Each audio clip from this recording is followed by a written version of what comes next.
You were listening to episode 170 of Mitolife Radio. I am Matt Blackburn, and today we have back on the show Morley Robbins. He was originally known as the Magnesium Man, and then he started to study iron and copper and how those played into the magnesium burn rate. And now his kind of tagline is that there's 84 plus minerals, but there's only 3 that matter, and that is copper, iron, and magnesium. And what's really cool about his work is I had been looking into these concepts for several years before I discovered Morley. He's been out there speaking on different podcasts and writing blogs and sharing this information for quite some time. And while he was doing that, I didn't know he existed, and I was studying on my own through other sources about magnesium and iron overload to some degree. But once I found him, it was like a lot of the dots that I had been trying to connect for several years, he connected all at once in an hour and a half podcast episode. So this is our 11th show together. And what I love about our friendship is that we don't agree on everything. And it's cool that he appreciates that too, because it creates this fun dynamic. Instead of just being an echo chamber, you can actually get exposed to new ideas. And what pulled me out of the algae oil industry selling an omega-3 supplement was the work of Adam Bergstrom and Dr. Raymond Peat and the work that they've done about highly unsaturated fatty acids. And so I had that framework of understanding of that aspect of health going into all of the episodes that I've done with Morley. And if you go back, you could see us debating sugar and PUFAs, polyunsaturated fats, of which HUFAs, highly unsaturated fats, are the DHA, EPA, and alpha-linolenic acid portion. And Morley's also been on my good friend Justin and Kate's podcast called Extreme Health Radio. Awesome podcast. If you haven't heard of it, highly recommend checking that out. And they had a 3-way conversation. It was Justin, Adam Bergstrom, and Morley Robbins talking about PUFAs and retinol largely. But the conversation really hinged around polyunsaturated fatty acids in whole foods and whether it was worth it to take cod liver oil to get the hit of the PUFAs in it. So in almost all of my shows with Morley, you will hear him praise retinol, which is vitamin A that's only found in animal foods. And when he analyzed my first full Monty iron panel that I did in 2019, he said over and over again, oh yeah, that's retinol deficiency, going through my lab results. And for the last couple years, since I got that full Monty iron panel, the first one, I've been taking beef liver, both whole food, so cubing it up. You know, I wasn't raised with liver like a lot of us, so I don't particularly enjoy it. So my friend Jordan Laser told me a good trick to just chop it up. So frozen, you thaw it out, you chop it up into cubes, and then you just swallow those whole, like pills, but it's actually the whole food. And the next step from that, if you can't get that delivered, which, you know, a lot of companies will ship that straight to your door, or for whatever reason you can't get the fresh stuff, then freeze-dried liver capsules, sometimes it's called desiccated, but there's a difference between desiccated and freeze-dried. I took those very consistently at the same time. So I was doing both the capsules and the real thing for the last couple of years. And it's really interesting getting my full Monty iron results back this second time. I probably waited too long, but it was an interesting experiment to see what happens when I implemented Morley's root cause protocol ideas of increasing whole food vitamin C for the tyrosinase enzyme, which lassos unbound copper throughout the body. And it's a whole program, right? There's different layers to it. with the copper and the ceruloplasmin and the retinol, and it all works together. And to really get the full picture, I highly recommend going back and listening to all of the shows I've done with Morley, and I mean every single show. And if you can't find it on the podcast app, then just go to YouTube because they're all archived there. So I'm bringing all of this up to give context to this episode because I feel like this is like a crescendo in the conversations that I had with Morley Robbins. It possibly is the most important conversation that I've had with him so far because it's really connecting the dots, but from a retinol perspective. So recently I've had some root cause protocol practitioners on my show. I had Ashley Rowland, I had Paris Hodges, and speaking with these people that work with clients one-on-one more than I do, I more give bulk information. I don't work one-on-one with people anymore. But I like to talk to people that do and hear their feedback. And I kept hearing that a lot of people could not raise their retinol status, their vitamin A levels, with just beef liver alone. Either the real thing, the real food, the whole food, which is supposed to be the end-all be-all to health, or the capsules. And I heard this over and over and over again. And that was the straw that broke the camel's back because I had 2 years of Morley drilling into me, Matt, cod liver oil, it's the richest source of retinol, cod liver oil, but it has to be Rosita. And for some reason, the details never registered because I had heard of the Weston A. Price scandal and fermented cod liver oil and fortified and, heart disease and heart conditions that would come from the fortified, low quality stuff. And the details really matter with cod liver oil because we're talking about a substance that's way different from fish oil. It's not just a PUFA. It's not just DHA and EPA. And that's what I believed for the last 2 years. And that's what I was told by anti-cod liver oil people.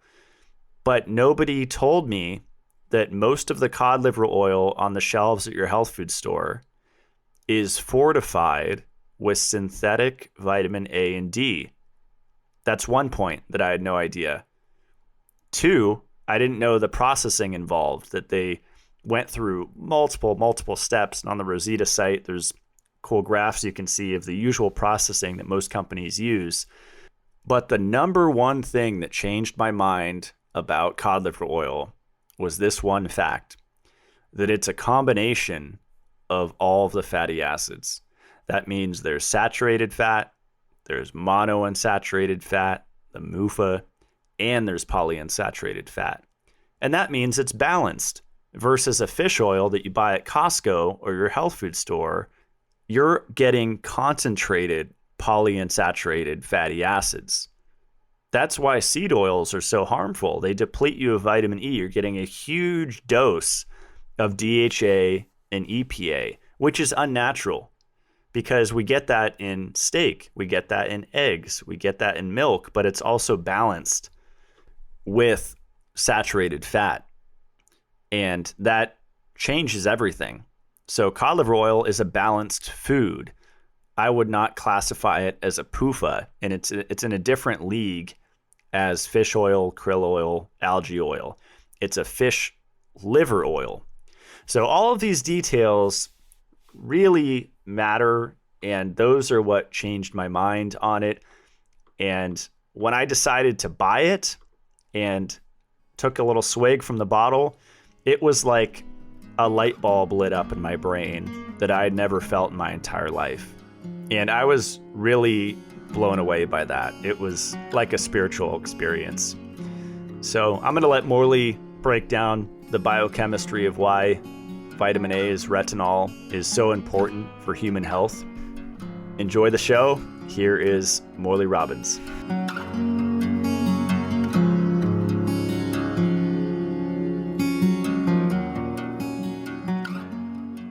All right, we are back with the legend, the myth, Morley Robbins. Well, which is it? Is it a legend? Do I even exist? I guess that's a good question. I think it's, what is it? Legend in Your Own Mind. So, no, I'm looking forward to this conversation, and I think it's maybe overdue. And as you were noting, this might be a series of conversations we have about this topic. I think it's fitting that you live in an A-frame house. Yeah, there's so many Yeah. word plays with these things. I love it. In all Yeah, of our no kidding. conversations, I don't think we've had a whole show on vitamin A that I can remember, which kind of blows my I mind don't think so. because you've kind of sprinkled some wisdom all throughout our chats about retinol, but we've never focused solely on it. And the research that you've done on it is, I think, groundbreaking, and the dots that you've connected about it are it's changed my mind. Recently, it came out that I started taking cod liver oil, and it's been definitely my weakest link because I'm having effects from it, like light bulb effects, energetic effects, grounding effects. It's like a full body effect just from increasing my retinol intake. It's been a really profound last couple of weeks. That's very cool. And of those changes, what would you say is the most striking? Probably the mental acuity increase, just like a light bulb turned on in my brain, or a few more Yep. light bulbs. Right. Yep. Right. Some more neurons were fired. That's amazing. That's great. That's wonderful. Um, now, I was texting with Paris, and her comment, she had a really interesting insight. She was, it seems that people who understand retinol seem to be able to get past the veil, which I thought was kind of interesting. Because there is a lot of mystery and disinformation out there, as we're going to talk about. And I think that when I first got into the vitamin A, um, it was really, again, going back to the beginning of the RCP, I get inspired by Ray Peat, in that wonderful article of his on iron toxicity. And he makes the comment, to my knowledge, no one's ever developed a recipe or a diet. I think it was a diet based on building the ceruloplasmin. I thought, well, I'm going to do that. And the roosters are real excited about this. But as I got into it, it doesn't take long to find out that you can't load copper into a key enzyme without retinol. It's actually a hormone. It's 13-cis retinoic acid, and it's really powerful. It's very important. And then you begin to say, well, gee, I wonder if vitamin A is important for anything else. And it's like, it's almost embarrassing when you begin to open up what else is critically dependent on vitamin A. So you can't make copper bioavailable unless you have retinol in your diet. It's so central. The enzymes are called ATP7A and ATP7B. They're often referred to as the Menkes protein and the Wilson protein, because what authors love to talk about is copper dysregulation, and they always go to the poles of Menkes, no copper, Wilson's disease, you're drowning in copper, never telling you why it happened, never telling you about, well, maybe there's an iron problem, never telling you maybe there's no retinol in the diet. Maybe they weren't born with retinol. Maybe the mom wasn't even aware that that was going to be important for breast milk.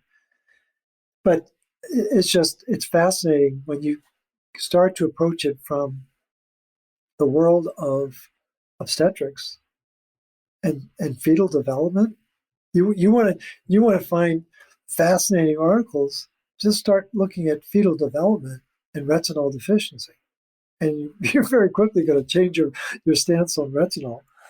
But it's not openly discussed, to my knowledge. Again, people take we gotta have iron, we gotta have vitamin D, and that's all we need. And No, it's a little more complicated than that.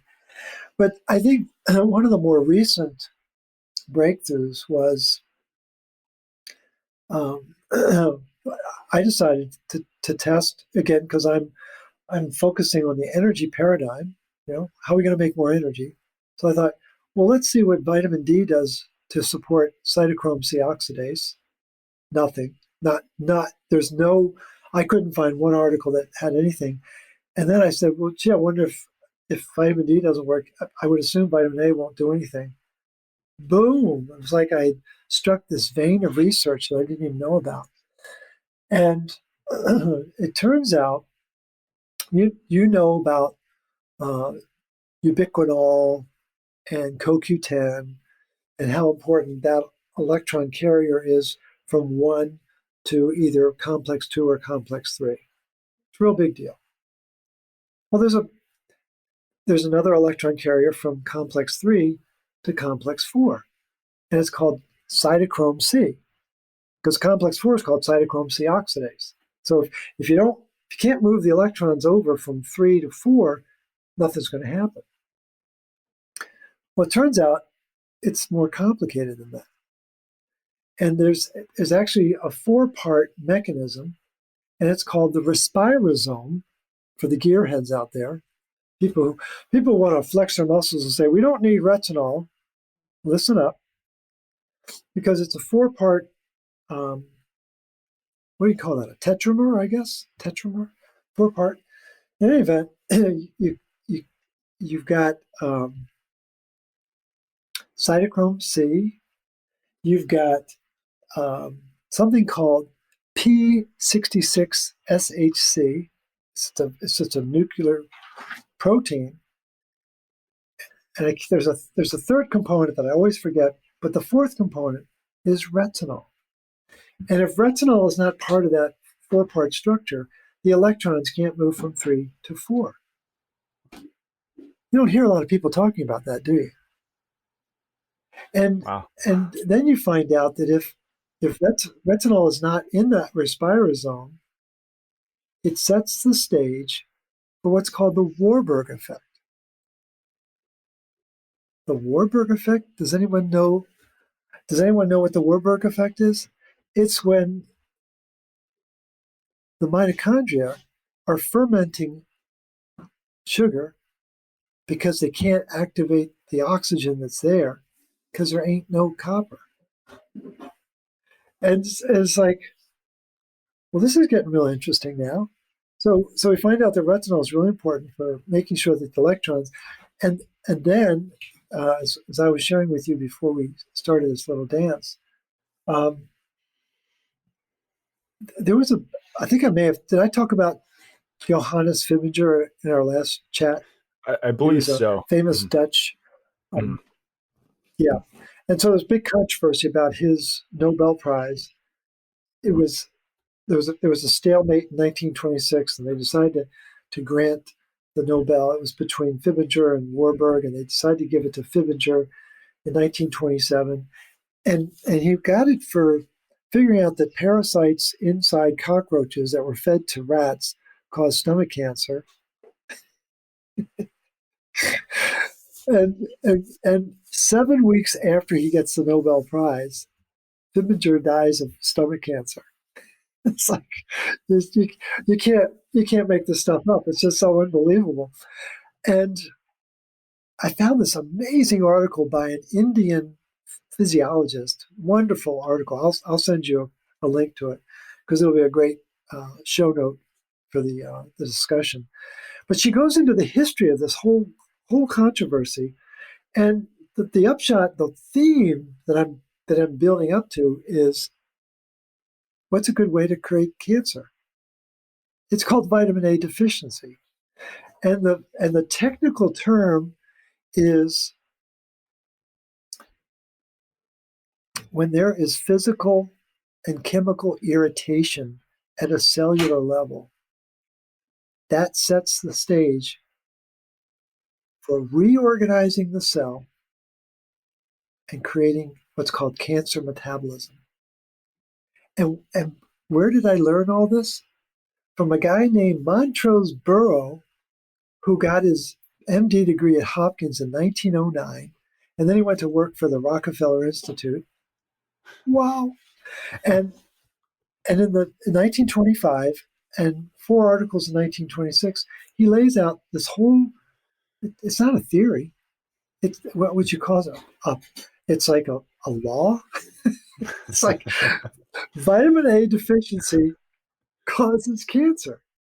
How do you prevent cancer? Take vitamin A.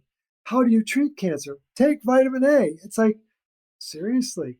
And he goes into the detail about why retinol is so important for preventing the reorganization of the cell. I don't even know what that means conceptually. We're reorganizing. And it's that the cell literally becomes independent of the other cells, and it starts to replicate in a very different fashion. It's absolutely fascinating. But the thing is, if you're not aware of that, then gosh, cancer comes from Mars, right? And what's significant is for people to realize is that, and we've talked about this many times, but when Eisenhower has his heart attack, we shut down cholesterol. What we really shut down was retinol. And cancer's been taken off like a rocket ever since. And so they kind of put the brakes on heart disease. It's still the number one cause of death, but cancer is it's going to eventually take over as the prime cause of death on the planet. And it's like, maybe we should be talking about retinol a little bit more. And what is cancer? It's inflammation on steroids, right? That's really what it is. What's inflammation? It's lousy energy production. And how do you correct inflammation? Take retinol. And I think it's something as simple as if it really is physical irritation, which is it's an interesting concept. It would suggest that the retinol at the mitochondrial level is a lubricant. Think of it as a lubricant. And if it's not there, the movement of electrons is very irritating to the subcellular structures, it's absolutely fascinating to think about. And it's happening obviously in nanoseconds. But I think it's important for people to realize is that if there's a buildup of oxidative stress, which we've talked about ad nauseum, well, we know iron's a problem. Well, what's playing in the background is lack of vitamin A. Absolutely axiomatic. That's fascinating. And maybe that's a good place to stop for just a minute. Yeah. Yeah, that was a lot. It's like where do you go? Yeah, it's a lot to unpack. And that's only 3 of the 8 things I want to talk about. Well, hearing all this, Morley, it makes me not afraid, but just kind of angry, I guess, because I think about how I was raised and just the first 30 years of my life. And when people ask me about why I got on cod liver oil, this is usually what I say, that I didn't get much retinol the first 3 decades of my life. I didn't grow up drinking raw milk or eating grass-fed butter or eating pastured egg yolks. It was all factory farm stuff. And my parents did the best they could, with what they knew. But after that, I went to vegetarian and then vegan. So it was literally 30 years of minimal to no retinol stacked on top of iron overload and more iron coming in. And so that's probably why I have a light bulb effect from taking CLO or just increasing my retinol intake. And I think what maybe part of your saving grace was because you're so careful about the lipofuscin or fuscin. We're gonna get to the bottom of that. But because you're so careful about that, that probably was saving you. You were just really, really mindful of that. And as you begin to learn more about what iron's role is, copper's role, retinol's role, then it begins to say, well, there's multiple players in this process that we need to be mindful of. Mm-hmm. Yeah. So, but I think that's true of a lot of people.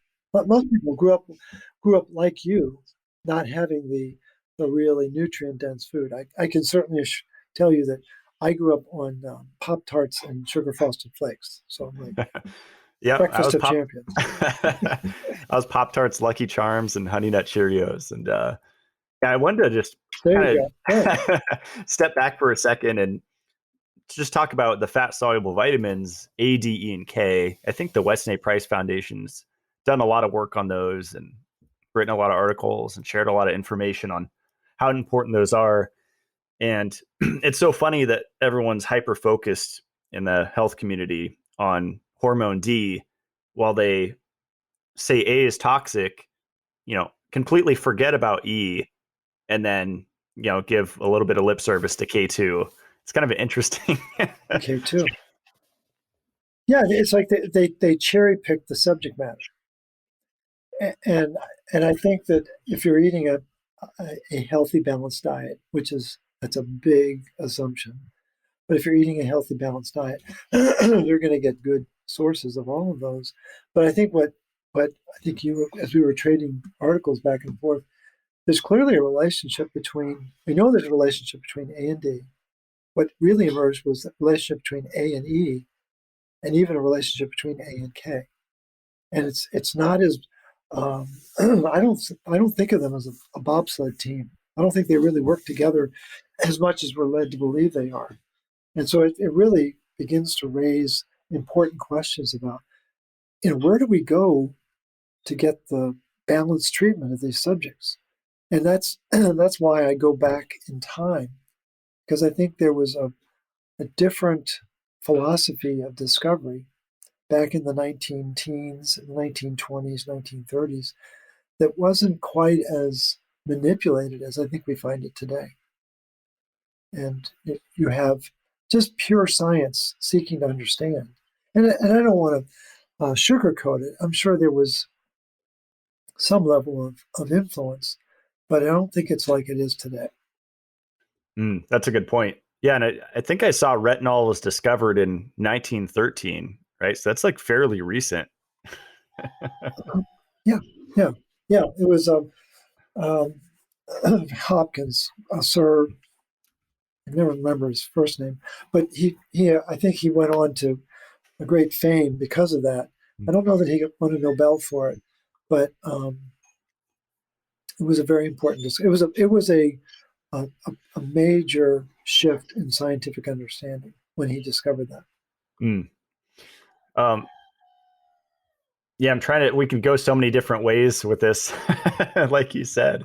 Um, I mean, we could just kick it off with the vitamin A toxicity fear mongering if you want, because um, I've noticed there's a huge push for that to demonize vitamin A, and I don't know if these people are praising vitamin Right. D or talking about its harms at the same time, but a lot of it has to do with overdosing on vitamin A, and they point to all these research articles, which there are many, hypervitaminosis A, but then I've read that vitamin E protects from that, and then I've read that some cultures have consumed 50,000 IUs of A. I think it was the Inuit a daily or something like that. So and short high doses are safe from what I've read. So yeah, just your general thoughts on that? Yeah. Let me bring up one more uh, factoid before we get into the debate, because I think this is a very subtle issue that not a lot of people understand, and I'm only just beginning to understand it. So I've been dipping my toe in this water for a couple of years, and now it's beginning to make sense. So again, I'm pretty preoccupied with copper and iron and what can we do to make energy. And there's a peptide, tiny little peptide, 25 amino acids, that supposedly regulates iron. It's called hepcidin. And hepcidin is made by the HAMP gene, HAMP. And what that stands for is hepcidin antimicrobial peptide. Well, hepcidin is trying to protect our host from the pathogens, and so it's shutting down the iron recycling system, Is basically what it's doing. It's making it difficult for iron to get into the circulation, making sure that it doesn't get out of macrophages in the reticular endothelial system. And so hepcidin has a very powerful effect on the iron doorway called ferroportin. I think we've talked about that. Well, that's and in that context, hepcidin is called a negative regulator. Okay, there's positive regulators and negative regulators. Well, hepcidin is a negative regulator. Iron's rising, inflammation's rising, and hepcidin's going to rise, and we're going to shut down the movement of iron. And it's like, okay, that's good to know. Well, who's the positive regulator? The positive regulator is ferroxidase. The ferroxidase enzyme function that's expressed in ceruloplasmin and hephaestin and cyclopen, and all three expressed in the placenta of the pregnant woman. And I'll give your followers who are pregnant $1 for every time those get tested. All three get tested by their birthing practitioner. I'm not at all worried about losing any money. And so the copper side is a positive regulator. So let's go back to when we were like 5 years old and we did something really stupid. There was a way that our mom would correct our behavior, and there was a way that our dad would correct our behavior, right? They weren't quite exactly the same. Mom was a positive regulator. Dad was a negative regulator, usually involving a belt of some sort. And so we got to think of it in those terms inside the body. Now, here's where it gets absolutely fascinating. I've known for years that taking a lot of vitamin D causes iron accumulation. But I could never find anything between vitamin D and hepcidin. I never was able to connect the trail. And I don't know how I found it, probably inspired by your religious conversion now, or should I call it a Rosita conversion? And so I asked a different question. I said, what if it's a vitamin A deficiency? And it turns out, Hader, because when you have a lack of vitamin A, it's going to cause hepcidin to rise. Why is that?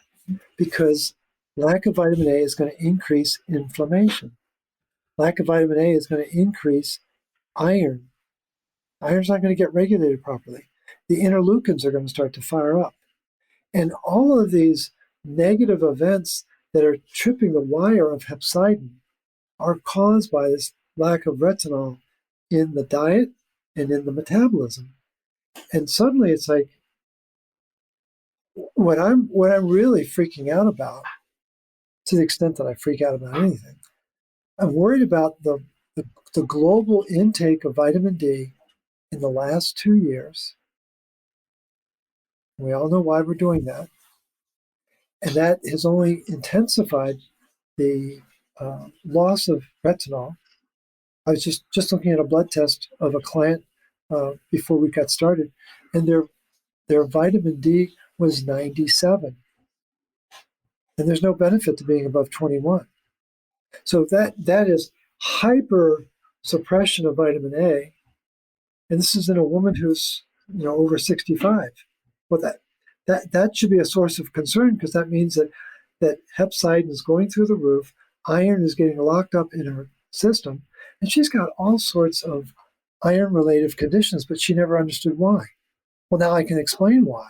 And so if people don't know that all of this stuff is connected, that's what I think I really appreciate about these conversations, is you genuinely want people to know, how is all this connected? What are the different points of interconnectivity?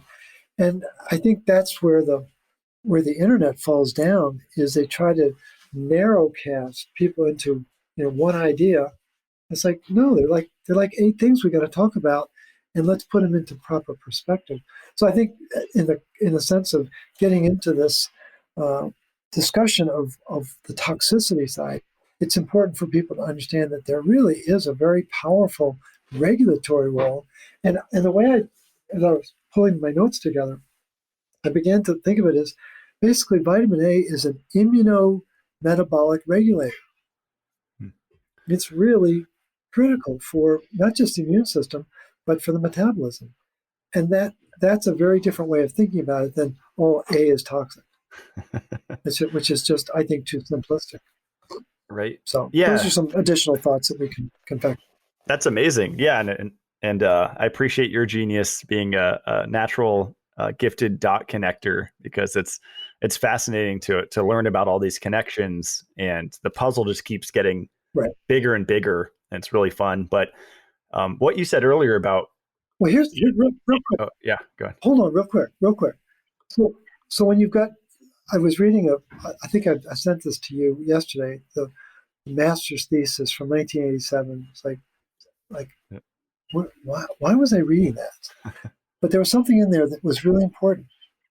In a state of vitamin A deficiency, and I guess there's a certain threshold of what that isn't just it's low. There's a critical threshold of what vitamin A deficiency means. Well, the pH of the cell is 5.0. That's not 7.0. 5.0 is very acidic. It's 100 times more acidic than 7.0. And what do you have? What do you have to have in order to make water? You got to have pH of 7. And that's what the pH of healthy mitochondria is. And so a vitamin A deficient mitochondria can't make water, which means it can't make energy. And I think that's huge. So, sorry. Wow, no, that was great. Yeah, I found a study. Retinol is electron carrier and redox signaling. I'm sure you've seen that. It was Hammerling 2016, New Frontier in Vitamin A Research. I had Absolutely. no idea that it was involved in carrying electrons across the chain. That's fascinating. Isn't that amazing? I think that might be the one that's got the picture of the rectangular box, and it's got the P66 and the cytochrome C and the retinol. Like for the life of me, I can't think of what's in the bottom box. But in any event, it's really important. Right. And Really, really important.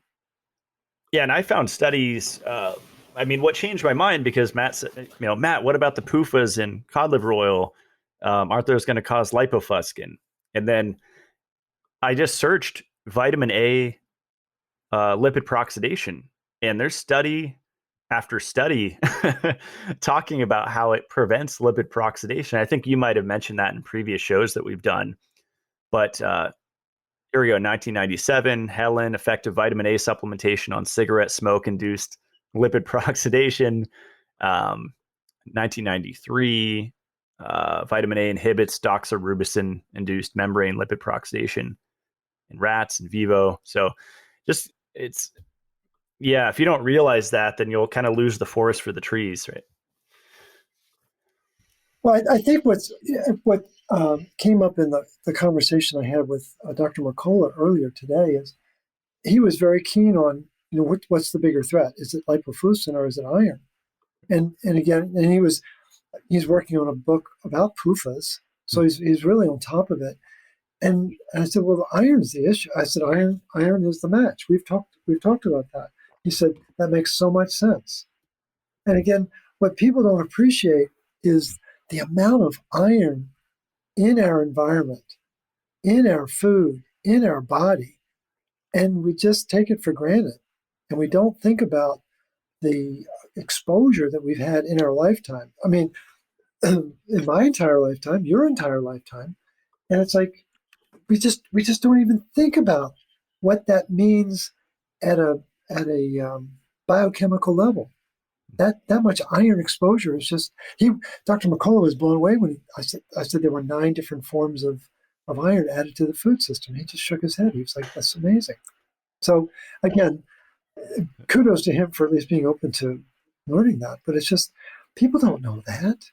They don't realize there's this, again, I call it the iron curtain. Right. Nobody knows what's really going on. And it's really, there's a very challenging food system and farming system that's not aiding our vitality. I can tell you that. Wow. Yeah, that's That's fascinating. So are you ready to tackle the the uh the vitamin Yeah, A let's overload do it. argument? Because Sure. you've said that, I think you've been finding in the research that copper is involved in, is it hydrolyzing vitamin A and actually utilizing it? Well, I'm I'm trying to let's put it this way. There are other hydrolyzing enzymes that require copper. Well, there's a very close relationship between copper and retinol, in the same way that there's a close relationship between iron and sugar. Well, again, wouldn't it make sense that if you're trying to, again, copper is a fat soluble mineral, and you can't metabolize fats if you don't have copper, because the enzymes are copper dependent. Well, that's a level of interdependence that's important to understand. That if we're having trouble with fat metabolism, well, there must be a copper issue, or there's an iron issue that's affecting the copper. And so the challenge with the copper research, as you well know, is it isn't a one and done process. You have to really tease it apart to find where are the hidden gems in the studies to learn, oh, by the way, this is a copper. Like the whole issue of the conversion of beta carotene to retinol, very controversial, but it was in this master's thesis where she said, oh, yeah, it's a copper deficiency when it doesn't work. And she had a nice footnote, thank you very much. But you go into a regular Google search, you won't find that, because they just want certain topics to be suppressed. So I think there's a very good likelihood, but I can't say for certain. But it just intuitively it makes more sense that there's going to be this relationship between the the fact that the copper and retinol get stored in the liver in a similar way. Well, that's big. That means that so the liver is really a copper retinol storage house. It's not an iron storage house. It's like this is this battery, this thing we call our liver is just a giant battery is what it is. And it isn't properly recognized that way in conventional circles. Hmm. That's interesting. Like, I So guess. I think the Go hydrolyzing. ahead. Go ahead. That's all right. I was going to say that that's Well, I was fascinating. just going That to say I think the okay, go ahead. hydrolyzing. Sorry, there's a delay. You go. I think it's very possible that the hydrolyzing could be copper dependent. There are situations where they say it's zinc dependent, and that's where it just doesn't make any sense to me. This idea that zinc is somehow involved in this, it's just that's where I begin to challenge the research and try to find a deeper and a better source. Hmm. Yeah, that's fascinating. I was just going to say that it's interesting that the body protects the liver so much with copper and retinol. It must be a pretty important organ, right? It's trying to keep iron out. Well, that's just it. And the thing is that um, there's a famous study. Well, there's two really important studies. One, 1928, feed the mice no copper, iron goes into their liver. So that's what they understood in 1928. Fast forward to January of 2021, and Kim and Gonzalez studied 10 genes, and 4 were iron related, 4 were zinc related, and 5 were copper related. And they wanted to see if we take copper out of the diet, what gene is going to change, if any. And there was only one gene that changed, and it was the ferritin light chain gene, which is an iron loading. Both ferritin light chain and heavy chain are iron loading, but light chain is kind of one way, and heavy chain is like an ATM, it can go back and forth. But the heavy chain requires copper. Light chain does not. So when you took copper out, the heavy chain couldn't work. And so it was by default going into light chain, which goes right into the liver. Wow. That's big. That's a really big deal. That's a huge, to understand the significance of that, then you've changed the physiology of the liver by taking copper out of the diet. And then you dance over to the research by Jamie Collins and his team at University of Florida in Gainesville, and they are very clear, 2014, 16, 17, 18. Wow, if you start to load up iron, you're going to affect copper metabolism. Well, it's essentially taking copper out of the feed, is having too much iron in your diet. And then you've created the same mechanism. Morley, I pulled up my full Monty iron panel from a few years ago, and I'm really overdue. This was like mid 2019. And unfortunately, I didn't get my hormone D or my retinol on this test. But I look back in my notes. I think this was our second interview that we did on this podcast, and you helped me analyze my test. And I was reading the notes, and you just kept saying, "Oh, that's retinol deficiency. That value indicates retinol deficiency." And then you asked about my mom, and you were like, "Okay, retinol deficiency." My saturation's high. My saturation's actually higher than I remember. It was 40%. Just kind of scary. That might be why I'm getting such a beneficial effect from increasing my retinol intake. Yeah. I've got clients who have a saturation over 90%, which is way too high, as you can well imagine. But the thing is, and it was interesting, very often practitioners will only focus on one marker. They'll focus on ferritin. Well, that's not complete enough. There's too many moving parts in iron metabolism to just focus on ferritin. We've got to understand the recycling system, which is what serum iron does. And we've got to understand hemoglobin, because that's the biggest bulk. It's 70% of the iron in the body is in the hemoglobin, and that's recycled. So it's like we need to have a more informed understanding of what's going on. And I think that's where a lot of mistakes are made, is just focusing on one iron marker and like, well, my ferritin's okay. It's like, well, what about the others? And what about the A and D that's missing in your blood test? Things like that.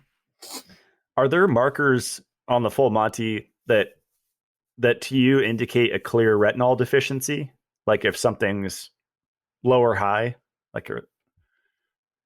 Yeah. Usually it's either a very low retinol or a very high retinol.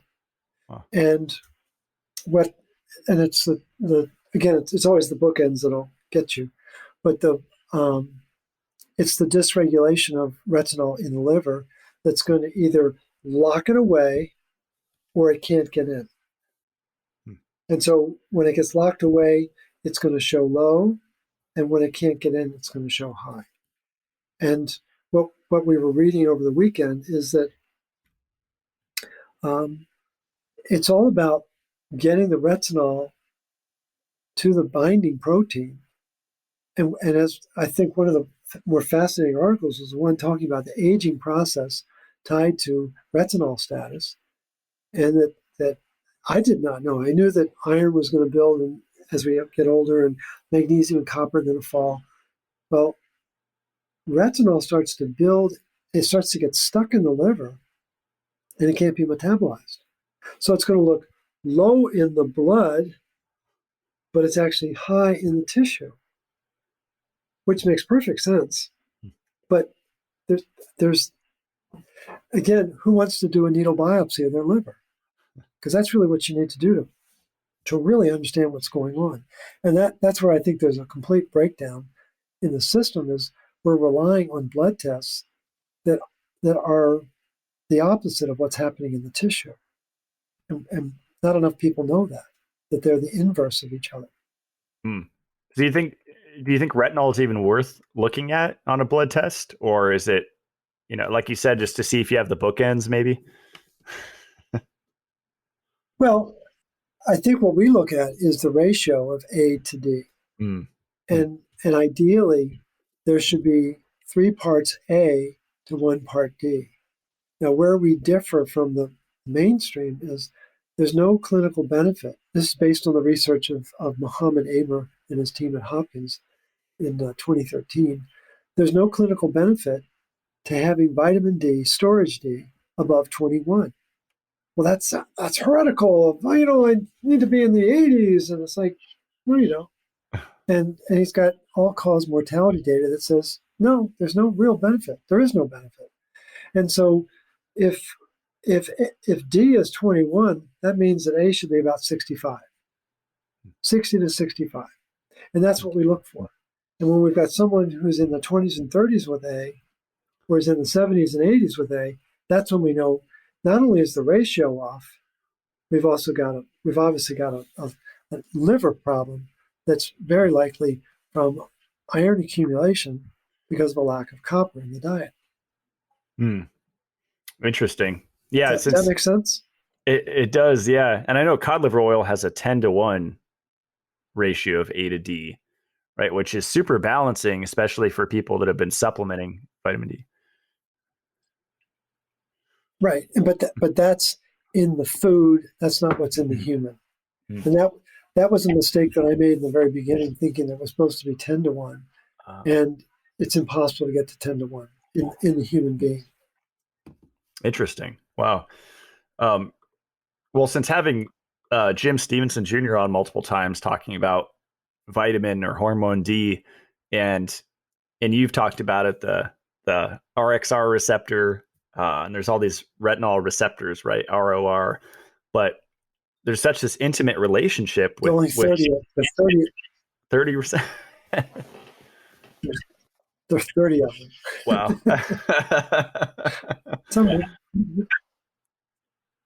Wow. It's unbelievable. No, I'm sorry. I didn't mean to interrupt, but I thought it was important to emphasize. We have such a narrow understanding of retinol. It's frightening. No, that's incredible. Yeah, I was just going to say, it feels like I'm getting like I'm overhauling my car, but it's my body. It feels like there's some really, I'm pretty sensitive to taking new supplements and foods. I'm like a canary in the coal mine with things. And I know retinoic acid is involved in transcriptional regulation, right? And there's an interaction with DNA and RNA because they always sing the praises of vitamin D for your genes, right? But the other piece is, maybe the more important piece, is retinol. Well, yeah, they're not telling you that there's a partnership. It's called a dimer, and you've got to have both parts of the VDR, and you've got to have the RXR. Well, RXR is involved in many different functions. Our RXR is what allows the thyroid hormone to work. RXR is what is critically important for the metabolism. PPAR, it's a really critical enzyme function. Well, if RXR is not present, it doesn't work. That gene will not fire right if RXR is not there.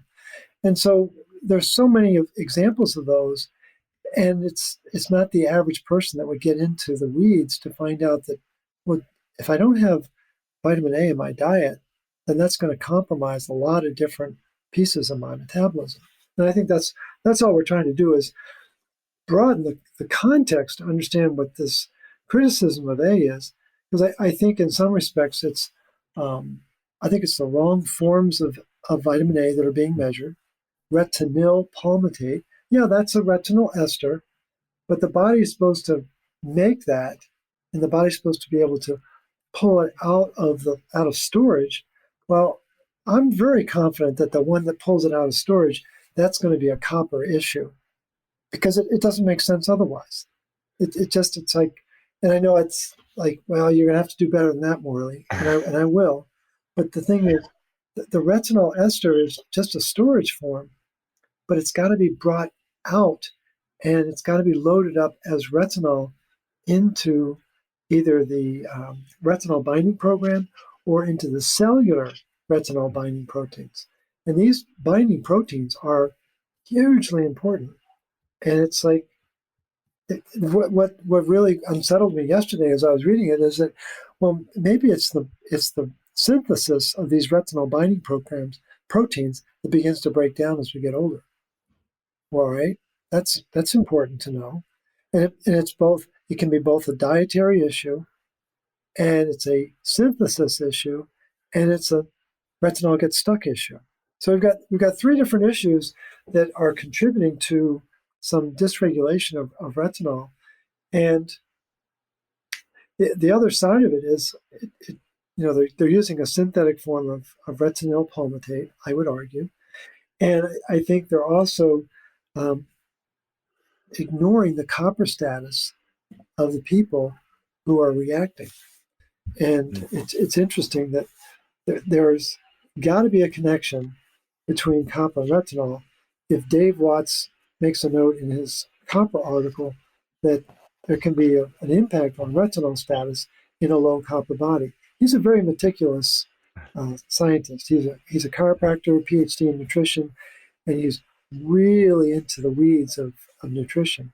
And when I saw that passage, I was like, okay, then that's starting to make more sense that maybe this whole retinol toxicity issue is more of a interrelationship between retinol and copper in the body, and that might be what's driving some of the symptoms that people are having. Yeah. Have you wondered, Morley, why they're fortifying milk with it? Because it's retinol palmitate they put in the milk, right? With D3 and sometimes algae oil. That's a great question. It's really fascinating. I mean, shouldn't we know why they're fortifying it? There's a really specific reason why. So that when you pasteurize milk, take it up to, I think it's like 128 degrees or whatever the number is. It's a pretty big number. And I guess there's also super pasteurization. It's like 140 or something. But when you do that, you kill 50 enzymes. But wait, there's more. You kill retinol. The retinol that was actually in the milk gets destroyed. And so they're doing you a favor by putting in the synthetic retinol palmitate because they know you're supposed to have it in the milk. It's like, wait, that sounds like a bait and switch, or maybe it's a burn and switch. And what was fascinating was to learn, again, from this master's thesis, there's 3 species of cows that produce milk that we tend to rely on, not including goats and sheep, of course. But cow's milk comes from Holsteins, Guernseys, and Jerseys. Well, it turns out that Holsteins can't absorb as much beta carotene as the Guernseys and Jerseys can. And that's why they use them, because they have a lower level of beta carotene that's going to turn into retinol to make sure there's a lower amount of butter fat, and they're going to produce a lot of volume. It's the Jerseys and Guernseys that are going to produce the butter fat. And they don't tell you that. I was mesmerized by the insights that this master's student had about the dairy industry and how it's kind of this hocus pocus. And it's all about retinol. And then we've got to get to the essence of it is, does the soil have the minerals and the microbes that it needs to have in order to produce healthy grass? So it's producing both healthy beta carotene and healthy vitamin C. Because that's why cows eat, and any ruminant, that's why they eat the grass. They're looking for beta carotene and vitamin C. It's like, wow, that's pretty important. That's incredible. Wow. Well, you have my wheels turning about desiccated liver, because everyone and their mom now sells those capsules, and desiccated, I've looked into the processing. It's 140, 150 Fahrenheit, whereas freeze dried is 100 degrees and less. And so I wonder if that's why people are getting the results they're getting on Rosita. Because what do you mean? I've been taking beef liver capsules every day for 2 years. What do you mean I don't have enough retinol? Well, maybe there's not a lot in those capsules, or maybe it's been denatured. It's interesting. That's a fascinating point. I hadn't even thought of it from that standpoint. So there's a temperature difference between desiccation. What's the threshold for desiccation? I believe it's like 140 Fahrenheit, and freeze dried is 100 Fahrenheit, or even 98 and less. It's just they barely warm it up. That's a really important factoid to know. That's huge.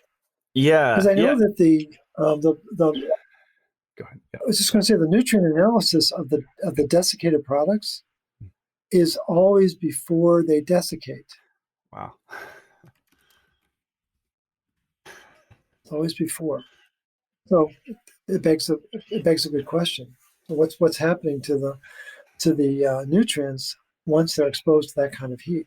That's interesting. Yeah, yeah. Because my argument against you the last couple of years was, and I know you've been on Justin Extreme Health Radio, our friend's podcast, multiple times, and you were on with Adam Bergstrom, and you were debating basically lipofuscin and PUFAs and cod liver oil a little bit, and where's I going with that? Oh yeah, so my argument against you for the last couple of years was that pastured egg yolks and butter have enough retinol for us, but since taking cod liver oil, I know that not to be the case. I was definitely deficient, and I was eating a lot of eggs from my own chickens and raw butter up here in North Idaho, and it was not enough retinol coming into my body. So it's interesting. And I think it's we're seeing what the impact of a marine source is versus a land source. And I think the challenge in the land source is are the minerals in the soil? And I don't know, that becomes a really critical nuance to it. Because in the phytoplankton, you know, again, the composition of seawater, I would think is fairly standard, but it's been exposed to a lot of chemicals too. But where they uh, catch these Atlantic cod, it's a fairly protected area. But again, it's I don't know it as well as others, and I think it's just as you're saying, it's a very rich source of retinol that could be the game changer. Yeah. So grass contains beta carotene, or it should, right, in a certain amount, and beta carotene's orange. And so these ruminants are kind of converting orange to yellow, right? Changing beta carotene to retinol, which is a yellow pigment. Right, exactly. Right, and so it's all about color management, right? And yeah, I mean, what you want a butter that's really, really deep yellow. You want eggs that are almost orange. Um, and it's interesting. Apparently, the criticism that people have of unprocessed milk is it's too yellow. It's like, but that's what you want because I mean it's got the butterfat in it, and people want white milk. Like, no, you don't want milk. Just trying to get people to understand what the nutrients do to the food. But I think the whole issue is um, my focus, as you well know, is I'm really preoccupied with iron. I think that's the principal agitator, if you will, and I'm not ignoring the lipofuscin. I think it's a significant factor, and it becomes more significant as we age. But what's going up as we age? We've got iron going up, and we've got stuck retinol now. Now we know that retinol is not moving right, and there's got to be some metabolic and mineral dimension to that I think we need to get to the bottom of. Yeah, absolutely. And I think there's multiple factors going into lipofuscin. Like there is an estrogen piece, which I think iron increases. There is an aluminum piece, which I think is ubiquitous in our environment. And most people have excess alumina, which, a good silica can help to push that out and replace it. Yep, that's right. No, and again, it is multifactorial, obviously. So what are some more questions that people have about the Let me see here. reactivity side? um, oh, this is a really good one. If you take vitamin A alone, and I think they mean, let's say cod liver oil or beef liver. Well, let's just say cod liver oil. If you take cod liver oil alone without magnesium and copper, are there consequences? That's a fair question. Let's think about our great grandparents. I don't think they They weren't worried about minerals back then. Um, I don't know that there is a risk, but I think the reason why the root cause protocol is designed the way it is to take optimal advantage of these nutrients so that I think people find that when they take their um, cod liver oil around the time that they're making these other copper-based supplements, whether it's bee pollen or vitamin C or whatever, they seem to have a synergy that they notice. So I don't know what the relationship would be between magnesium and cod liver oil. Again, they're both anti-inflammatory, which is significant, but magnesium is more water-based as opposed to fat-based. So again, I just think it's prudent to take these supplements with food, and I generally just take them at the same time. It's just at force of habit, just to make sure you're getting them when you're eating your food. Hmm. Um, does cod liver oil need to be taken with butter oil for absorption? That's like a Weston A. Price Foundation thing, right? Yeah, I mean, the butter oil obviously is referring to factor X that Dr. Price was famous for discovering. I don't really know enough about factor X, to be honest. I should really study that a little closer. Um, I'm not, I don't know of anyone in any of the research that talks about butter oil and how important it is. Now, that doesn't mean that it isn't a factor. I just have never seen anyone write about it. And certainly Sally Fallon feels very strongly about the butter oil, and I get that. But I just don't know that there's a requirement that they be taken together. I've never seen anything independent of Weston A. Price about them. Hmm. This is a really good one, Morley. Can restoring retinol with cod liver oil help my retina? I had someone message me yesterday and said their eye floaters are getting better after just a few days of taking it. Right. Well, it's when you go back to 1913, 1915, when I think it was Garland Hopkins, Sir Garland Hopkins, excuse me, when he made the connection and discovered it, it was really tied to vision. That's what, and it was really as a result of the First World War, because um, there were a lot of orphans from the First World War, and these orphans started getting night blindness, and so they started researching what is causing this night blindness, and they pieced it together that there wasn't enough butterfat and cod liver oil in their diet, and once they did that, boom, the vision came right back. So yeah, retinol, very very important. The rods and cones really dig retinol. They really dig retinal, aldehyde. Retinoic acid is very important in the eye. So, and again, the other thing that a lot of people don't know about is there's a lot of oxidative stress in the eye, which makes sense. We're exposed to light and all sorts of light, the bad blue light, of course, and it creates a lot of oxidative stress. Well, you got to have bioavailable copper to deal with that oxidative stress. We, there's the biggest producer of ceruloplasmin in the body, liver, and they've often thought that the brain would be the second biggest producer, just because of the, uh, the amount of oxygen that's going through the brain. And it turns out that Dr. Chen at Northwestern University, and I think it was 2004 or 2008, I think it was four, did a study of ceruloplasmin in the eye, and it's 8 times the production of ceruloplasmin in the eye than in the brain.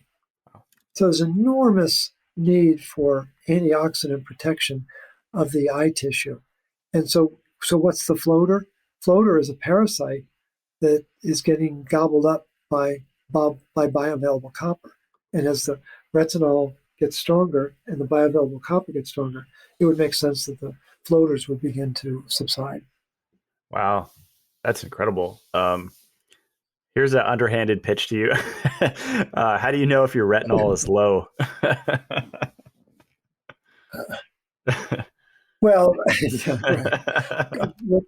What's your diet? That would be the first question. What are you eating? Do you have sources of heavy cream, grass-fed butter, free-range eggs, grass-fed beef liver, and cod liver, or any of those 5 food groups in your diet? That'd be a first strike. And then if you have vision issues, especially night blindness, a lot of people have night blindness and try to cover it up. But that would be a real important component. If you begin to show signs of copper deficiency, and there are a lot of articles that talk about copper deficiency, that's code for lack of bioavailable copper. And the copper can't get bioavailable because there's not enough retinol. And then if you want to get into the real detail of it, do a blood test. And in the full Monty panel, there is both A and D, and there needs to be a ratio, as we were talking about earlier. And I think it's rare to find, it's really very rare to find people who have normal levels of storage D and normal levels of A. They have been so abused. The A has been suppressed with a low-fat diet. The D has been, uber promoted to the point where it's hypervitaminosis D, which is only further suppressing the A. And people don't realize what that's doing to their metabolism. So those would be some of the factors you'd want to consider. That's great. And I'd put fatigue in there too, right? Because if you don't have retinol, you can't make energy. Absolutely. No, exactly right. Absolutely. Absolutely true. It's great. Yeah, this is kind of on the same topic. How much retinol should the body have? Let's say on a blood test. I think I've heard you say it should be over 200, right? Or no, the units are. And let's see. Do I have I don't think I have an Excel open. It's going to be 65 units, and I'm blanking on the letters. If it's going to be like vitamin D, which is nanograms per deciliter, I don't think retinol is in the same nomenclature. So I'm not sure where the 200 is coming from, but again, the reference range on a blood test is going to be anywhere from 30 to like 80. And it's not unusual to see people in the 30s, and it's not unusual to see people in the 80s. Wow. But again, the sweet spot is what we look for is around 60 to 65. Gotcha. Okay, great. And then you said you have to get a needle. The blood test. That's the blood test. Or you get a needle biopsy, right? Needle biopsy, yeah. Doesn't sound fun. You first. No, I don't think it would be fun. But what's amazing is in this day and age, don't you think there's some way they can do it besides a needle biopsy? Again, I don't understand the diagnostic industry. Why they wouldn't have perfected something, but they haven't. We had a few questions about histamine, mast cell, allergies stuff. Could retinol help with those issues? Yeah. Potentially, yes. So what is a histamine? It's the hormone of alert. We have a problem. We have a threat. We have an environmental threat. And the histamine is going to cause magnesium and potassium to leave the cell. It's going to flood the cell with sodium and calcium, and water. Because basically it's trying to wash it out, trying to clear it out. Whatever the toxin is in there, it's going to affect energy production big time, as you can imagine. Because when you have a histamine release, you just like kind of lose your energy. It's just like you just power down. And when in the article from 1948, when they first introduced ceruloplasmin to the world, Holmberg and Laurel made a point of emphasizing the fact that the ceruloplasmin protein, it's a transformer. It can express many different enzyme functions. That's a hard concept for people to believe. It's like, I've got a car. You're telling me it can be a boat. You're telling me it can be a plane. That's exactly right. And so ceruloplasmin has that ability to sense what's needed. And when it's in the presence of histamines, it will activate the creation of histaminase. It's today called diamine oxidase.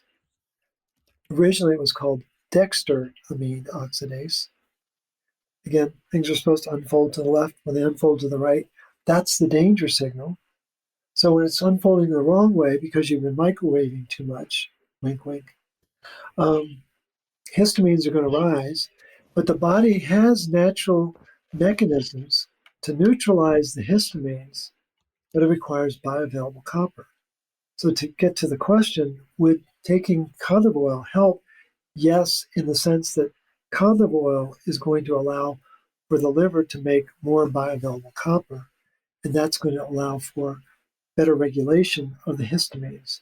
They're not going to go away overnight, but there are folks been on the RCP who, when they started, they could only eat 4 foods. Now, years later, they can eat everything but 4 foods. Well, that's a striking change in their ability to adapt to the environment. And it's not 100%, but that's a big change to go from being able to only eat a few things to being able to eat whatever you want with some degree of restriction. That's amazing.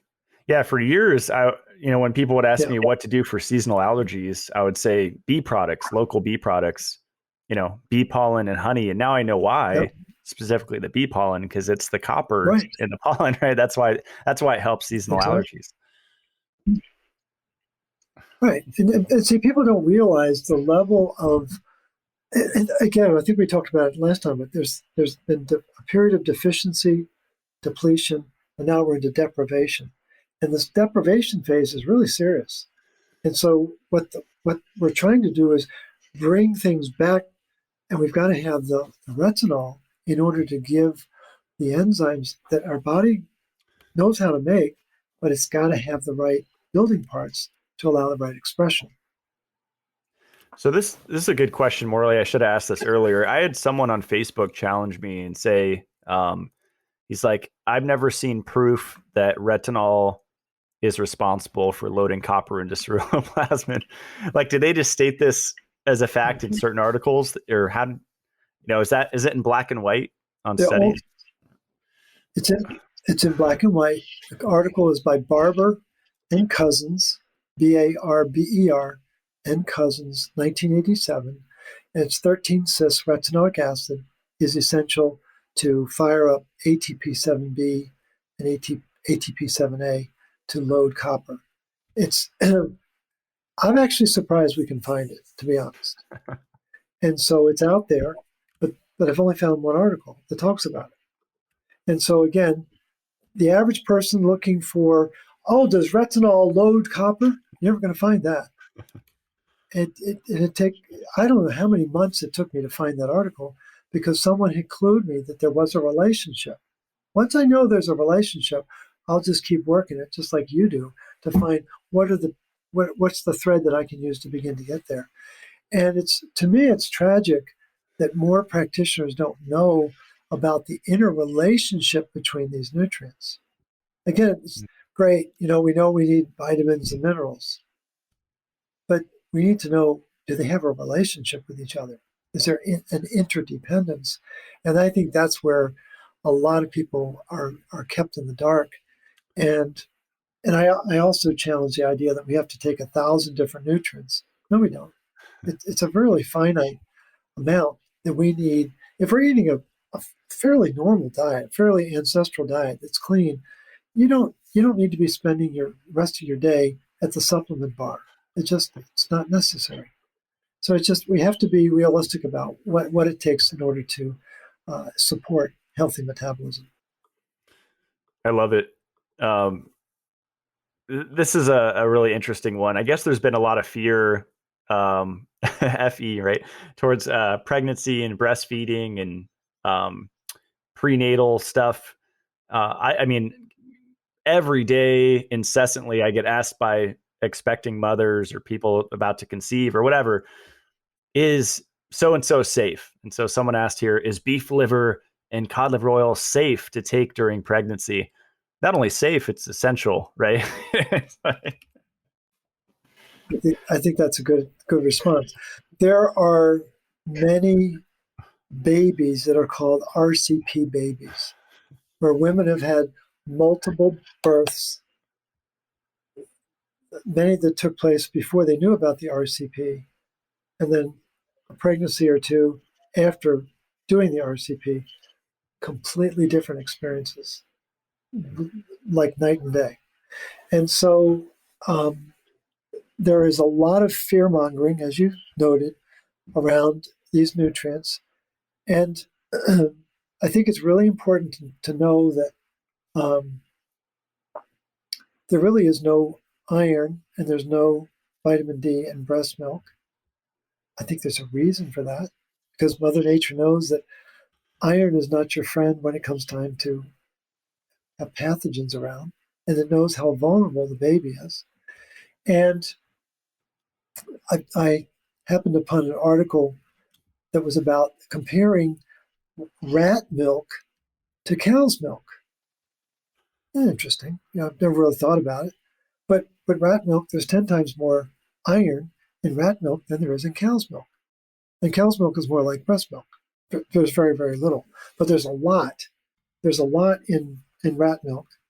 And then we find out that in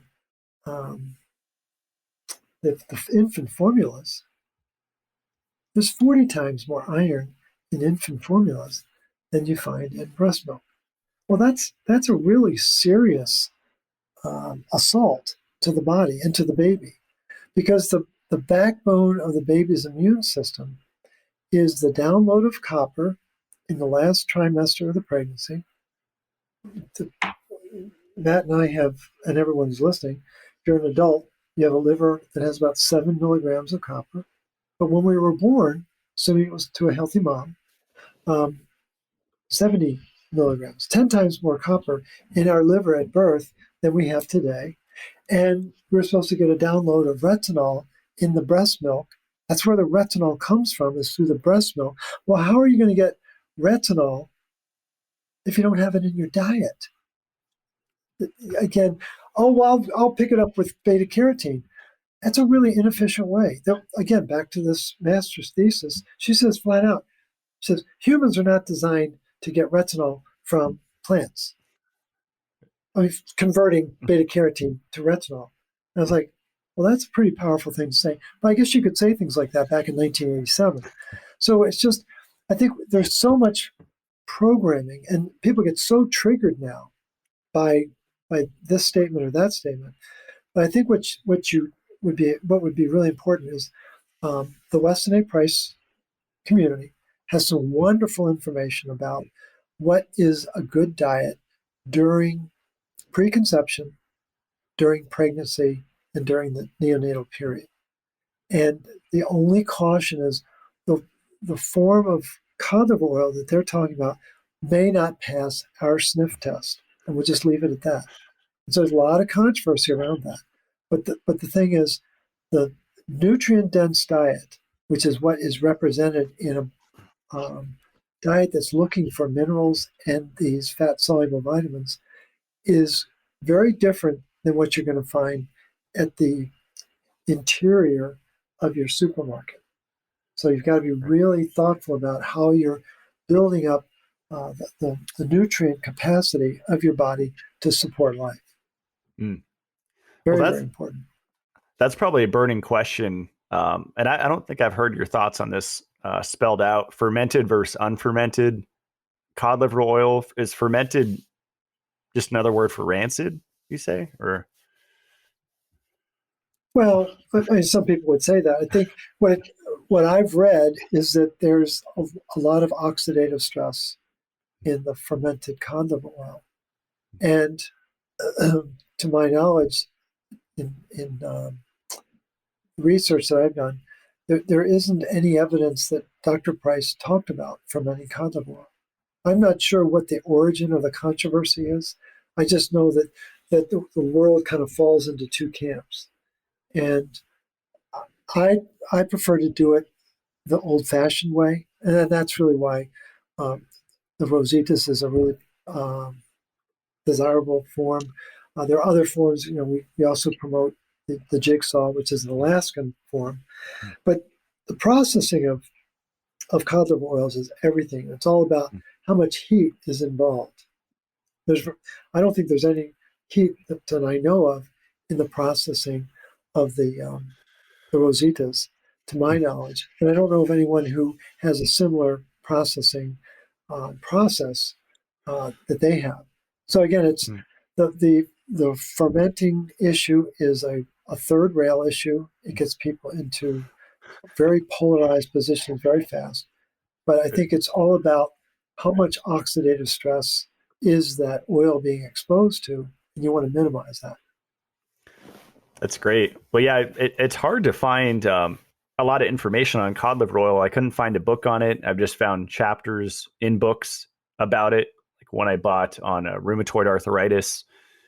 And it seems like an old thing that's been used for a long time around the world, not just Europe. But I would imagine my great-grandparents took a lot of it. I'm sure they did. And very heavily used in Europe.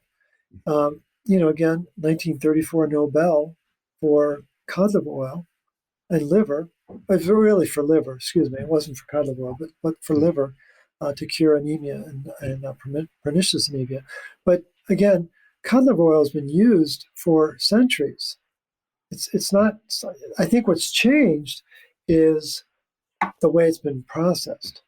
There was a certain accepted way, and I think there's been all sorts of refinements hoping to make it more beneficial or to improve the price point or whatever.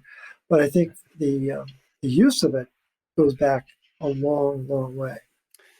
Yeah, what stuck with me, this Griffing, it's kind of a scientific article, it's referenced, but 2008, Mother was right about cod liver oil.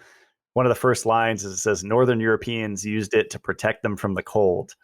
And it's 30 degrees here right now. We're coming out of winter, but it was freezing temps a few weeks ago. And I was kind of struggling to keep up with the cold. And then I started this and my body temperature went up. I don't know if it's, like you said earlier, the thyroid effect or a combination of things, probably. I'm making more energy. My thyroid's working better. But I felt like I was making more energy. Making more energy. The PAM enzyme, PAM, that's what regulates peripheral body temperature. It's a copper-dependent enzyme, and so I would guess you've helped to access more bioavailable copper through the ingestion of the cod liver oil. Again, we don't have any way to prove it, but you've got empirical evidence that you feel differently, and there's enough research to support the idea that copper needs to be hanging out with retinol in order to make the enzymes work. Well, that's a great combination. And so there will always be skeptics out there that say, yeah, but. It's just, I think it's important for people to try it and see how they feel. And that's the acid test. That's what I did, yeah. And Morley, this might have to bleed into our next show, but I wanted to just get your quick thoughts on sunshine and the relationship with retinol, because you say we have it flipped, right? They call hormone D the sunshine vitamin, but you say it's really A, right? Well, it's, again, sunlight, it's real important. We can't grow anything without it, right? Those photons are pesky, but important. And I've been fascinated by Otto Warburg for quite a while, but in his later years, all he focused on was mitochondria and photosynthesis. He was obsessed with photosynthesis, which is kind of intriguing. And there was a huge debate about how many photons were needed in order to complete the photosynthesis cycle. And he broke from the scientific community. I was like, okay, that's just Otto Warburg. But the important thing about light is that in order to initiate the metabolism or the synthesis of vitamin D, you got to have sunlight. And in order to initiate the breakdown of retinol, into its component metabolites, you got to have sunlight. And it turns out that folate is in the middle of both of those reactions. And it's what's important to understand is that folate has copper in it. That's the missing piece of the puzzle that people don't know about. And so I think there's a very magical relationship between light, copper, and retinol. And I don't begin to have mastery of it, but the body communicates with light, red light, blue light, green light, and all sorts of variations of that. And I think it's a lot more. I think it's a color light show inside our mitochondria to get things, and it's tied to pH, as it would make sense that it would be. And I think the the whole notion of the light is that retinol, allegedly, according to the astrobiologist, was on the planet a long time before vitamin D. And it's a light sensor. Oh, there's photons to work with. Let's start to make things happen. And that's retinol. One of its jobs is to respond to light. That's why it's so important for vision. It's harnessing the light and allowing us to discern colors and discern shapes and things like that. Can't do that without retinol. It's real important. And it's both a chemistry thing and an energy thing. But the other side of it is, again, the programming. I've got to go back to the propaganda for the last 25, 30 years, is, oh, well, there's a sunshine vitamin. Well, first of all, it's not a vitamin. It's a hormone, just like retinol is a hormone. But the thing about the calcitriol and calcidiol is that it's a light filter. And it's regulating how much light are we going to let into the organism, depending upon what's going on outside. And so that's where the confusion is: storage D versus active D. Well, active D is constant. And we talked with Jim Stevenson Jr. about that. That was one of his stellar points. Active D doesn't change. Storage D, though, fluctuates with the sun. When is storage D highest? When sunlight is at its peak during the summer. It's trying to stop all that light because it's too much. I don't want to over-oxidize the system. And when it's winter, it's at its lowest because it's saying, come on in, I'll take whatever light I can get. And one of the first people who figured that out was Weston A. Price. He was very quick to figure out where people are in relationship to the sun, where they are in the equator, what their exposure to sunlight was, and how that would affect both A and D. And he was brilliant, as you know. And so I think there's just so much confusion about, is one better than the other? I don't know that we can make that distinction, but we need both. But I think that there's been way too much emphasis on D as the Superman. And I think what we're finding out is it's a frickin' frac function. And if you don't have A, the active D doesn't work. The VDR cannot bind up properly without RXR. And the active D can't bind up without the RXR. When you've got that triad, that's when it sings. But they don't stress that enough, I don't think, in the literature about the importance of that dynamic. Mm. And so I'm sure some people are wondering if light is so crucial to break down retinol into its smaller parts, then does that mean it's dangerous to take retinol during the winter? But it's probably the opposite, right? It's probably beneficial.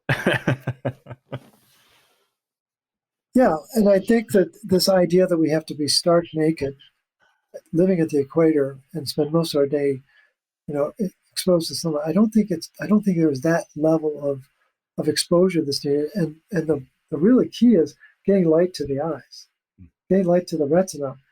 That's where there's a lot of signaling that takes place. And so when you get into the research around metabolism of the eye, It's amazing. It's absolutely fascinating what they know about the role of light, how it gets metabolized, how energy is produced, how the metals need to be regulated. Copper, zinc, and iron, really, really important for visual health and acuity. And it's just that doesn't make it to the internet. That really deep, penetrating research, it gets sloughed off in what you get are these platitudes about A and D, and it's unfortunate because it does confuse a lot of people, Hmm. because people just want to know what to do. Just tell me what to do, and I think that's why these types of conversations are so important. I wonder, Morley, if vitamin A is constantly being broken down, even if we were in a pitch black room, because I have a GDV camera here, gas discharge visualization, and it sends a little charge through my fingertips and it'll cause a little release of ultraviolet light off my fingertips. And it's, kind of like Curly in photography, but it'll show the electromagnetic or really the light spectrum spikes off my 10 fingers. And so, yeah, like you said, UV light, infrared light, our body's a light show. And so I wonder what the rate is, or if the rate, the light emission is kind of limited. I don't know if I'm getting super esoteric here, but by the energy production. And so maybe if you're making less energy, then you're not making as much light or coherent light or whatever. I don't know if any of this has been studied, but it's interesting. I would imagine it has, and it's what's very confusing. The two most confusing subjects that I've come across are fat metabolism and the physics of light, and they're derivatives of each other. And it's really you got to really discipline yourself to step through that kind of research. And I don't do it as a constant because it's too draining. But it's very important research, and I'm pretty confident that people have done it. It's just that the way I approach it is a little bit more simplistic. I figure there's an intelligence in my body. There's an innate intelligence. And that's what Dr. Liz introduced me to many years ago. And I figure if it's fed the right kinds of foods and the right kinds of nutrient dense foods, I don't need to know about the physics of light in my mitochondria. There are people that like to know that because, again, I think the higher the intellect, the more you want to control your environment. I'm just more accepting that if I've got it and it's a healthy intake, I will trust my body will figure it out. And if I get aches and pains, I'll start to try to dig a little deeper. But it's like, for the most part, I'm symptom free. I mean, really, I'm kind of knock on wood.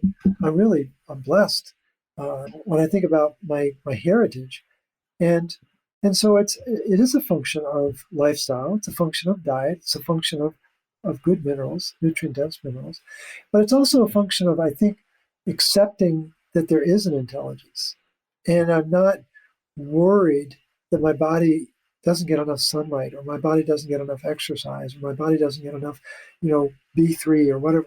I'm just like, all we can do is do the best we can do and just surrender to that. And I think there's a lot of angsting out there. Did I get enough units of whatever? It's like, over the course of a couple of weeks, I think you're going to do fine. And it's just, we have to be careful not to overwhelm ourselves with the detail, because it's very, very tempting to want to get into the weeds. I love that. Yeah. And if it's stressing you out, I think that's what people do, getting into the weeds. They just stress themselves out and then make their health worse.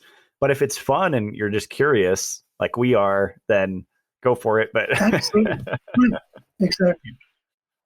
Yeah, I had a very, very dear friend who loved to run, but it got to the point where running took over, and then it was no longer fun.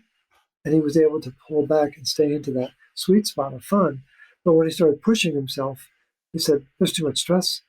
He was able to catch himself. And I think that's where we're all guilty of it. We go too far. We just have to come back to the middle ground. I love it. Well, Morley, I think we'll wrap up this round one of our retinol conversations. And like you said, we're going to have to do a series. Well, and I think what's important about the series is that each one will stimulate more questions, because we're not out of the weeds yet with people criticizing the risk of the retinol. But I think we need to be ever vigilant to make sure people understand the basic physiology and where the fear mongering might be basing their decisions is based on certain types of retinol or under certain conditions, or what's the nutrient status of the individual who's being studied. We have to take all that into account. Yeah, I love that. I'm looking forward to diving more into the lipid peroxidation aspect of retinol, protecting from that, because yeah, like you said, if iron's the match and we need ceruloplasmin to protect, to regulate iron ferroxidase expression, then it would make sense that a little bit of polyunsaturated fats in the cod liver oil are minuscule compared to the the benefits of the retinol in there. It's all about where we put the spotlight and how big that spotlight is. And it is lipofuscin serious? Of course it is. We know it is. But are there other factors that have been kept in the dark, if you will, because the spotlight only touches the lipofuscin? That's where I think we have to bring it back so we can see all the various variables that are contributing to that. I love it. Well, thanks, Morley. We'll do this again here in maybe a month or so and keep the discussion going. I look forward to it. Absolutely. And keep those questions coming. I can't wait to have more grist for that meal. That'll be a lot of fun. Right on. All right. Thanks, Morley. Stick around as I close out the show. You bet.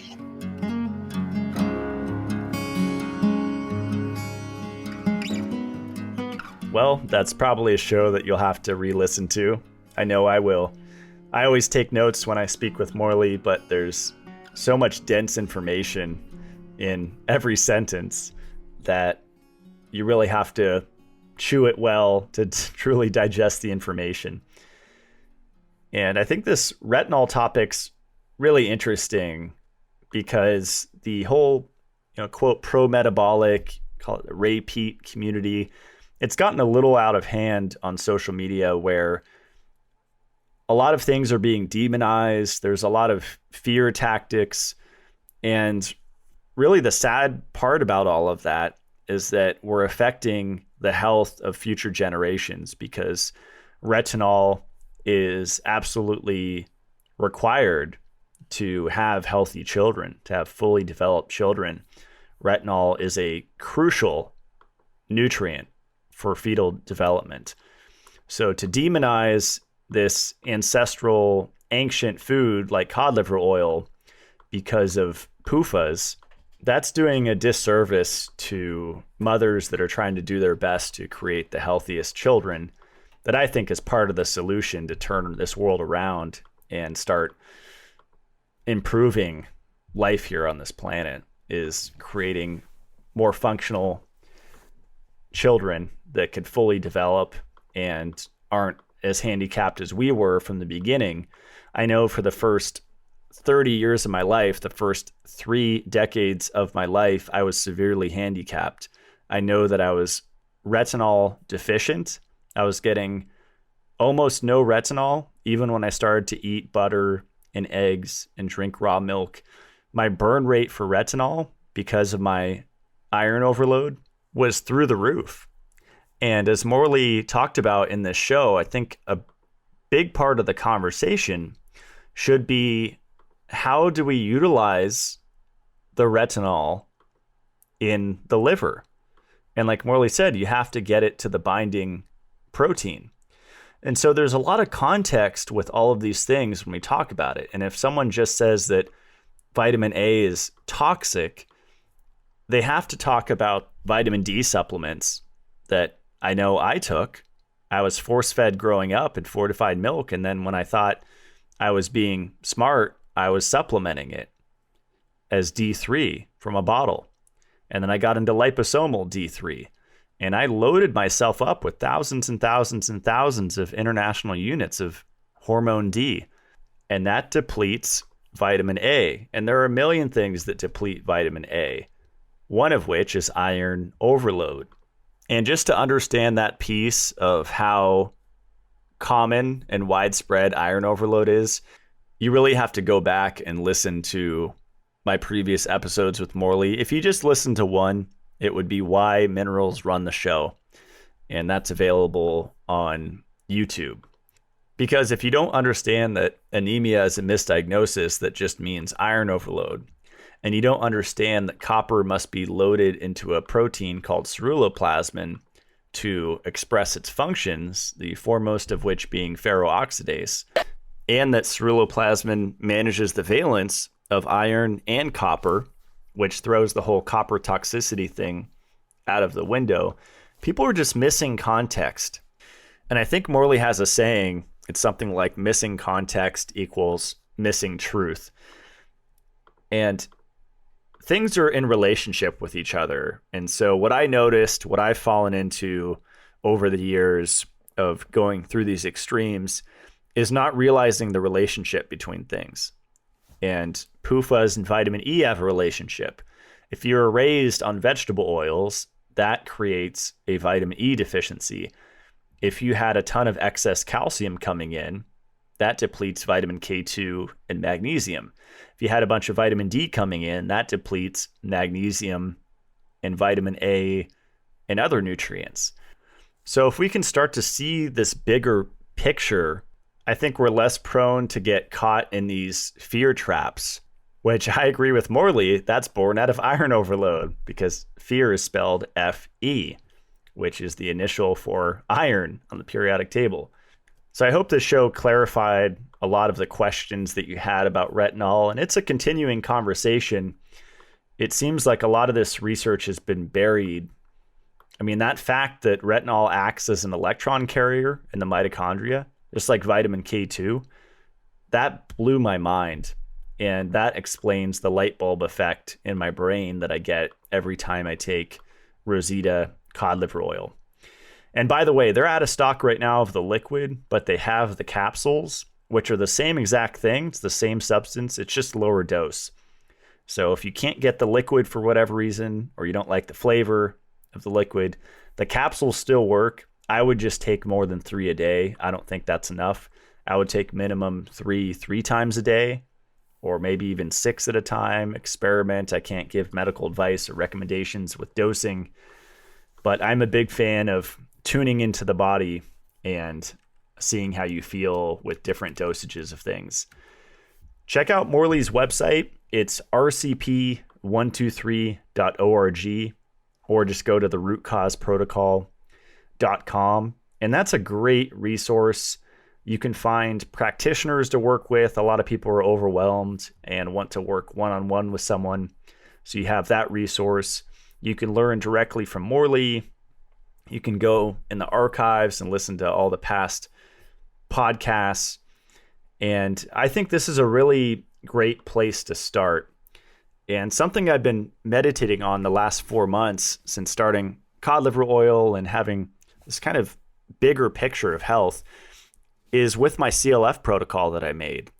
And I had the light bulb moment that calcification, lipofuscin, and fibrosis are all born out of iron overload.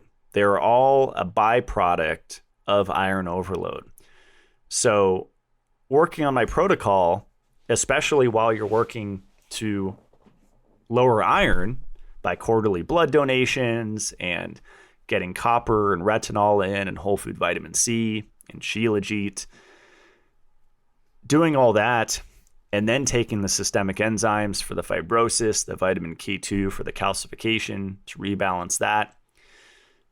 It's really powerful to combine these two protocols. And that's what a lot of people that follow my work are doing.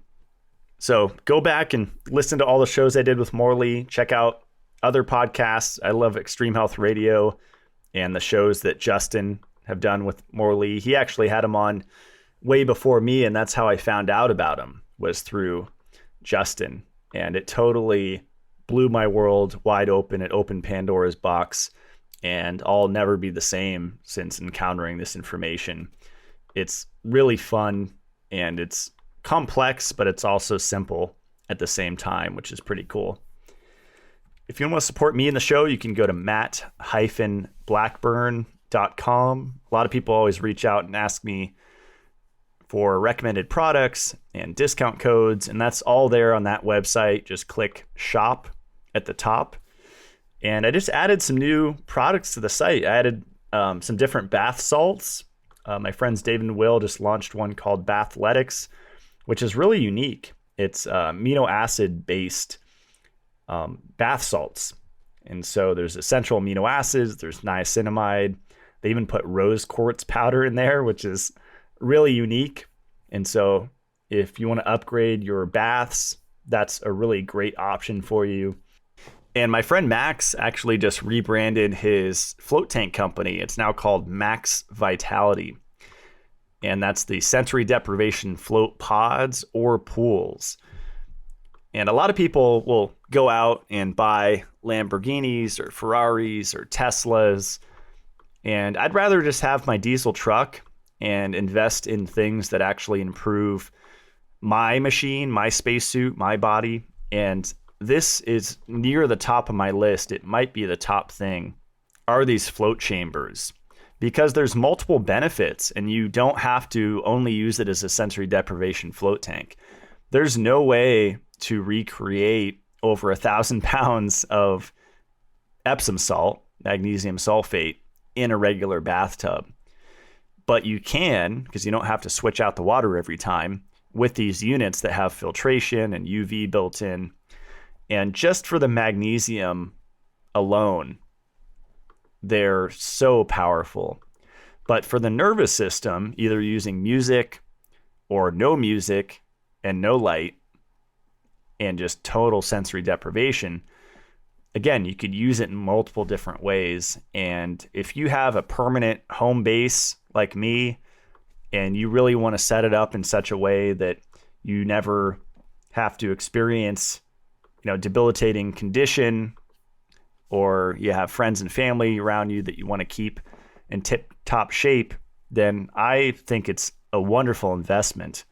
In addition to homemade magnesium bicarbonate, I had my Mag ATP Mitolife product and the baths, those three magnesium sources. That's a really powerful way to increase your magnesium red blood cell level. And one thing I've been meditating on in these conversations with Morley is that magnesium is the main buffer. That's really what takes the hit when we experience oxidative stress.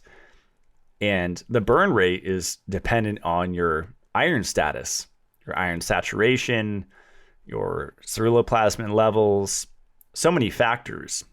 And just keeping magnesium coming in consistently is, I think, one of the top anti-aging strategies that's so overlooked. People are looking at really advanced stem cell things and all sorts of really too advanced, too complicated things when they're overlooking magnesium.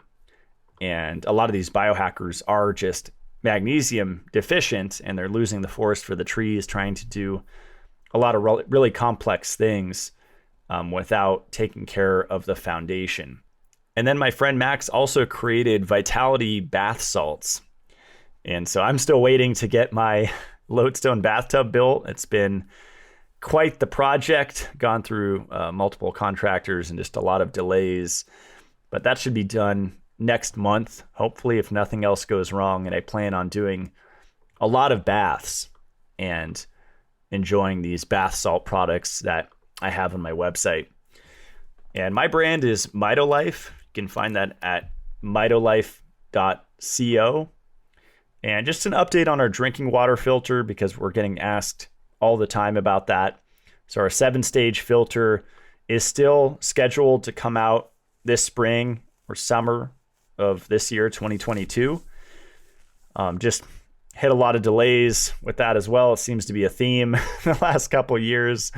So just rolling with it and being patient. And I thank you for your patience, because this has been quite the project to get this out. We're building it from scratch. It's never been created before. There's nothing like it, like this under-counter water filtration unit. So look forward to more information on that. I'll keep you guys updated. But check out the Mitolife products if you aren't familiar. I have whole food vitamin C, resiliency. I've mixed tocopherol vitamin E. I have NAD power, which is niacinamide, which is really powerful for energy. I just had a friend tell me that that is the one that she always feels when she takes it. If she needs a boost, she'll take 4 of those and just be off to the races. So that's a really powerful energy booster. And I have Dairy Absorb. If you're getting back to dairy or you feel bloated with dairy, that's a lactase enzyme that you can take. Digestive enzymes, another really powerful thing that I've been taking for years. Just one is all that's needed with a meal or with milk. You can combine that with Dairy Absorb to get extra absorption. And a lot of people have gut issues, so enzymes can really be a bridge to help out. And also spore-based probiotics, and all it takes is 2 a day for a month. So it's really smart to do a round of these spore-based probiotics, 2 a day for 30 days straight to do a little endotoxin detox. And so if you click on each product, I have a pretty good write-up on each page describing why to take it and what the research shows that it does. Then I have Purely K, which is a vitamin K2 source without D3, which is really rare nowadays. You usually find K2 with D3, which doesn't allow you to high dose it. So I've used this for dental issues because K2 regulates the pH of our saliva and overall dental health, teeth and gums. So it's really powerful. And then Dissolve It All. That was one of the first products I came out with Mitolife, and that's systemic enzymes that is really powerful for fibrosis and scar tissue throughout the body, which is really the end result of everything, of iron overload, lipofuscin, calcification. It all causes inflammation, and the product of inflammation is fibrosis or scar tissue. So these enzymes go and gobble that up throughout the body. So it's a good thing to take every day. And I just reformulated the magnesium product. I took out the 3 in 8 because it was so expensive. And now the product is literally half the cost of what it used to be because it's only bisglycinate and taurate. So those are amino acid bound forms that are affordable but very effective. And if you only took this with homemade magnesium bicarbonate, like I like the magnesium from Crucial 4, the powder, you mix that with cold carbonated water, you take shots in between meals, and then I like to take the magnesium with my espresso and my breakfast. And then if you could do all that and do the magnesium baths with filtered water, of course, with chloride and or sulfate, that's really powerful. And that's a really good way to protect yourself from EMFs, from iron-induced oxidative stress, from psychological stress. Just a good way to get out of a rut in your life. And I've used it over the years for that, where you just feel stuck. Magnesium is a really great catalyst to get to the next level in your life. So that's it. Thank you guys for listening. There's a new episode every Friday. Check out my Mitolife Academy on YouTube. The first video of the month I uploaded was me breaking down my latest full Monty iron panel results for about 25 minutes. So there's a lot of good nuggets in there. And that's my current understanding of how to analyze the full Monty iron panel. So thank you guys for listening. We'll see you on next Friday's show. Stay supercharged.